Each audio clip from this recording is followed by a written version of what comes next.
yesterday. President Trump was wrong. He was wrong then, he's wrong now. I had no right to overturn the election. And more and more Americans are coming up to me every day and recognizing that.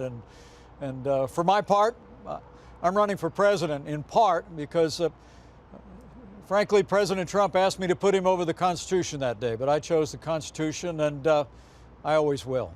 So I want to ask you about characterizations that have been made by those who speak on behalf of the president's legal team. They've said this week that all they asked of you, that is to say the president, was to delay the proceedings to allow states to conduct an audit. Is that a truthful representation of what you were asked to do, Mr. Vice President? Major, that's not what happened. From sometime in the middle of December, the president began to be told that I had some authority to reject or return votes back to the states. I had no such authority. I stand by the facts as they occurred. I mean, it ebbed and flowed between different legal theories, but at the end of the day, I know we did our duty. I know we kept our oath, but I truly do believe that no one who ever puts himself over the Constitution should ever be president of the United States. Mr. Vice President, if this case comes to trial, would you be a witness against the president?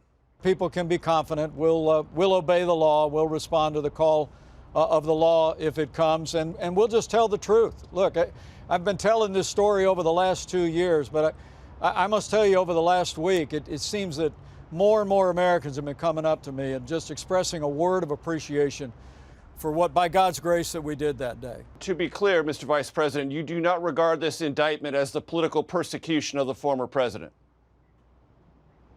Well, I've been very concerned about politicization at the Justice Department for years. I've been deeply troubled to see the double standard between, the way that the Justice Department has gone after the president and responded even with other Republicans and pro-life Americans, and the way they seem to take no interest in getting to the bottom of allegations of corruption around President Biden's family. So I have deep concern about that. But look, I don't want to prejudge this indictment. I don't know whether the government has the evidence beyond a reasonable doubt to support this case. The president's entitled to the presumption of innocence. Mr. Vice President, tell me about these notes that the special prosecutor referred to in the indictment.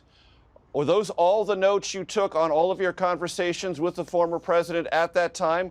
Were you a note taker throughout your time as vice president? Did you hand them off to staff? Were these things you kept yourself? Tell me about the note process.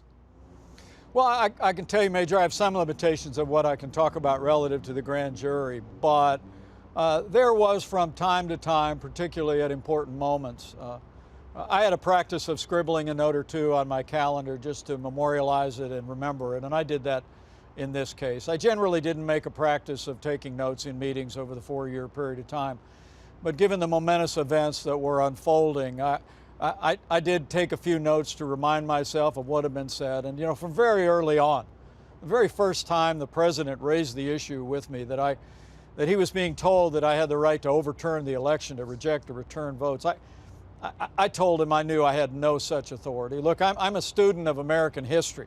I knew the founders of this country would never have given any one person the right to choose what electoral college votes to accept and which ones to reject. I was very consistent with the president about that, and my recollections all reflect that. But, at the end of the day, the president continued to hold to that view.